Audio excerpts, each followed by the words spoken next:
সদস্য একসাথে সময় কাটান, কিছু না, রাত্রেবেলা একসাথে ভোজন করুন, আর সারাদিনের যত গল্প আছে উজাড় করা সেগুলো উজাড় করুন, মন খুলবে। সকালবেলায় উজাড় করার শেষে নিশ্চিন্ত মনে ঘুমান, সকালবেলায় ঘুম থেকে উঠে প্রার্থনা করুন পরিবারের সকলে একসাথে। ঐক্যতান তৈরি হবে পরিবারে, আর এই ঐক্যতান যখন তৈরি হবে তখন এই পরিবার দিয়ে সমাজের কোনো মঙ্গল হবে। মত মাথাতে একটি হয়ে দুটি লোক ইষ্ট নেশায় চলে যদি দক্ষ, তাহলে রূপ বেঁকে দেয় ভর দুনিয়া।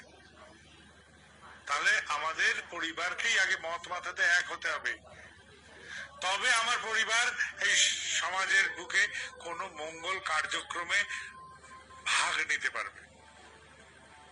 আমারও মঙ্গল, পরিবারেরও মঙ্গল। পরিবারের চলন এরকম এলোমেলো হয় কেন?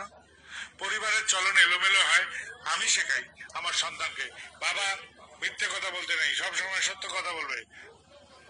পাওনাদারের এই বলি, বল যে বাবা বাড়িতে নেই।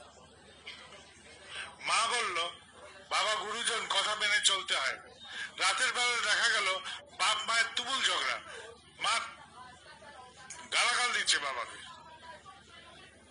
সন্তান দেখলো, আরে আমাকে ভালো কথা এরা বলে, কিন্তু করার সময় এরা ভালো করে না, অন্য কিছু করে। যা ভালো বলছে সেটা খালি শোনার জন্য, পালনের জন্য নয়।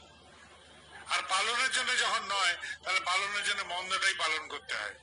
সন্তানরা এগুলোই শেখে। তাই সমাজে গিয়ে যেগুলো আবর্জনা, সেখানে গিয়ে তারা বসে। আমি খুব কষ্ট করে সাইকেল ভ্যানে চালিয়ে উপার্জন করে ছেলেকে ভালো স্কুলে দিলাম, ভালো মানুষ হবে বলে। ছেলে কয়েকদিন গালাগাল শিখে এলো, কিছুদিন বাদে নেশা করা শিখে গেল। কেননা সে তো গুয়ে মানুষ হয়েছে, গুয়ের মধ্যে বসবে। মধু মানুষ হলে ফুলের ওপর বসে মৌ সংগ্রহ করে আনতো, সে মৌ মানুষ হয়নি। কেননা সে জানে ভালো পালন করতে নেই, ভালো কথাটা বলতে হয় কিন্তু পালন করার দরকার নেই। কারণ এটাই আমি আমার পরিবারের কাছ থেকে শিখেছি, পরিজনের কাছ থেকে শিখেছি। এই দ্বন্দ্ব তৈরি হয়ে যায় মানসিক মনে, আর সেই জন্য তারা সবাই গুয়ে মানুষ হয়, মধু মানুষ আর হতে পারে না।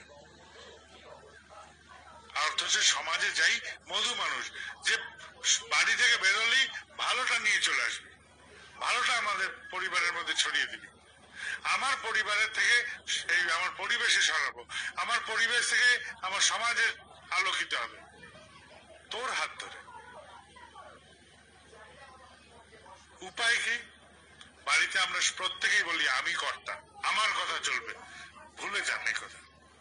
বলেন আমার বাড়িতে আমি ঠাকুরের দীক্ষিত, তো আমার কর্তা হচ্ছেন শ্রী শ্রী ঠাকুর অনুকূল চন্দ্র, আমার পরিবারের কর্তা। তিনি আমার পরিবারের প্রধান পুরুষ, আমি তার পরিবারের একজন অংশ মাত্র। তোর মা এই পরিবারের অংশ মাত্র। বাবা আমার অনেক ভুল হয়, আমি চলায় অনেক ত্রুটি হয়, তোর মারও হতে পারে, আমারও হতে পারে, কিন্তু তুই শুধু আমাদের অন্ধের মতন ধরে চলিস না, তোকে চলতে হবে ঠাকুরের মতন হতে হবে। তোর চলাটা ঠাকুর ধরে চলা হবে, তুই ঠাকুরের মতন হওয়ার জন্য চেষ্টা করবি সারা জীবন, আমার মতন না।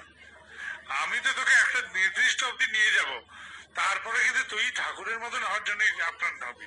তুই আমাকে ছেড়ে ছাপিয়ে বেরিয়ে যাবি, এটাতেই আমার আনন্দ।